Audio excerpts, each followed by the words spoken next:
हैं, लेकिन उन पत्नियों को नहीं समझा सकते जो कथा में नहीं आए। ये तो समझदार है। चांदखा एक ऐसा व्यक्ति था जो गांव के सारे झगड़ों को निपटा देता था। कोई समस्या हो, चांदखा के पास चलो, चांदखा के पास चलो। एक दिन कोतवाल चांदखा को बुलाने के लिए आया और जैसे ही घर में आवाज लगाई चांदखा, तो चांदखा तो नहीं था लेकिन पत्नी थी। गालियां देने लगी। किस लिए आया है, क्या करने आया है? ऐसा ही मेरा पति और ऐसे ही निठल्ले तुम। हजारों गालियां उसने चांदखा को दे दी और हजारों गालियां कोतवाल को दे दी। अब आप सोच रहे होगे साध्वी जी क्या करे, करे क्या, लेके चला गया। और जैसे ही पूरी पंचायत बैठी लेकिन चांदखा नहीं पहुंचा। कोतवाल सोच रहा था आज चांदखा नहीं आएगा, चांदखा ने कुछ ज्यादा ही, लेकिन चांदखा समझदार व्यक्ति था, समय से पहुंच गया।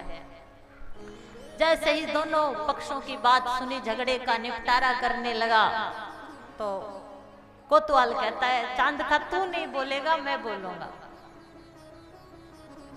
चांदखा कहता है तू बोल, तो चांदखा कहता है गरा चांदिया बार चांदखा।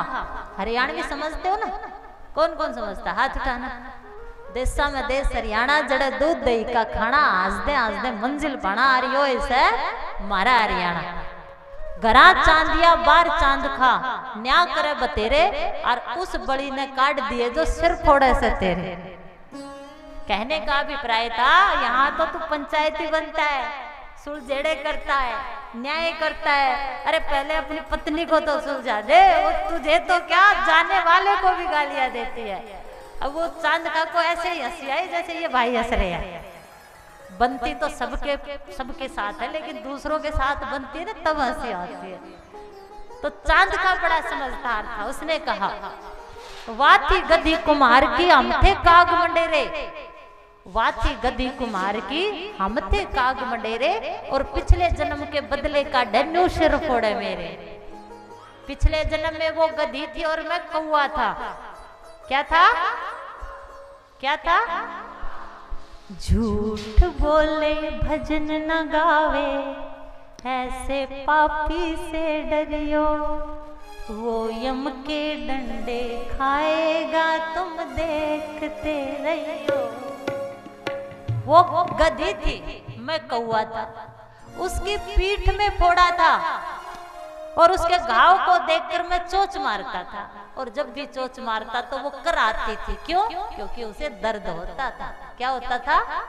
दर्द को दर्द से ना देखिए, दर्द को भी दर्द होता है। दर्द की दवा है एक दोस्त, क्योंकि दोस्त ही हर दवा का इलाज होता है।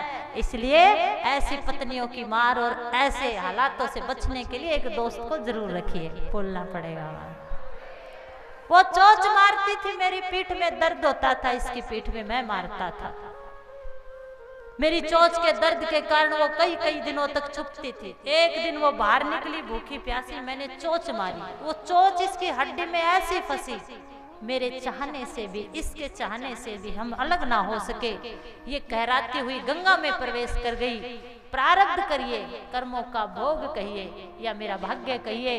पिछले जन्म में मैं ये गधी और मैं कौवा, इस जन्म में मैं इसका पति और ये मेरी पत्नी बनी है और चोंच मार मार के अपना बदला ले रही है। वाथी गधी कुमार की हम थे काग मंडेरे, पिछले जन्म के बदले का डैनू सिर फोड़े मेरे।